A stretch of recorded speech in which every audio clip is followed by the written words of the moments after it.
So the workout in today's video is one I like to do quite frequently, especially during winter, because it is a perfect aerobic workout or some variation of the workout I'm doing today, which was a 15k fartlek of 2k on and 1k float, where the 2k was around threshold pace and the 1k was around 15% slower than threshold pace. I am going to be doing a voiceover throughout most of the session and explain more about the benefits of this specific workout, as well as some variations that you could do if you are a shorter distance runner or a longer distance runner, and how you can adapt it to your training.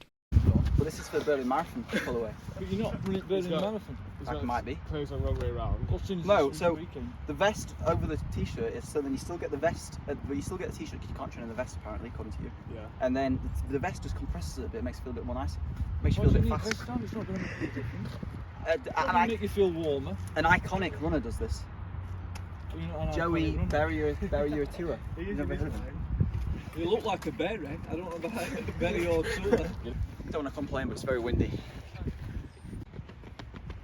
In this session, some people in my group who were on lower mileage did 1k on, 1k float for 10 kilometers rather than my 15k of 2k on and 1k float. 10k is a lot more manageable for the majority of people, because once you get past 10k in workout volume, if you're not training for the longer distances, it starts to become quite a lot out of your comfort zone and probably a lot further than you're normally used to. These type of workouts always are a few kilometers more than my average session, so normally my sessions vary from 10k to 12k when I'm doing more specific work, whereas for this aerobic stuff it is between 12k and 20k. So some variations for different runners. I would suggest, if you are a shorter distance runner, doing 1k and then 600 meters float for 5 sets, which is 8k in total. This is because the intensity is higher due to the shorter rest, therefore you can do a lower volume whilst having a good intensity, which obviously suits shorter distance runners who generally do shorter distance sessions. And on the other end of the spectrum, for half marathon and marathon runners,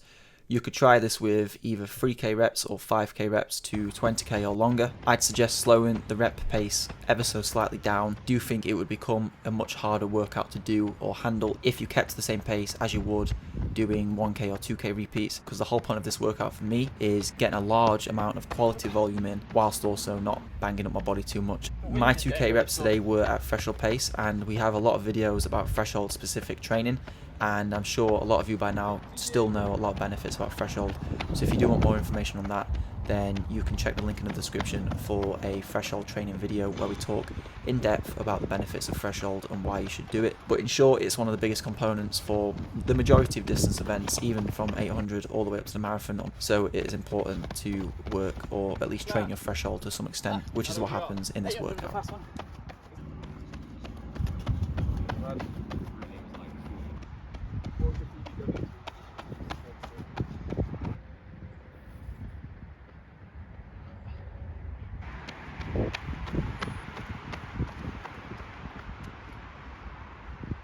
That wind was so bad, especially towards that last halfway. What was total time?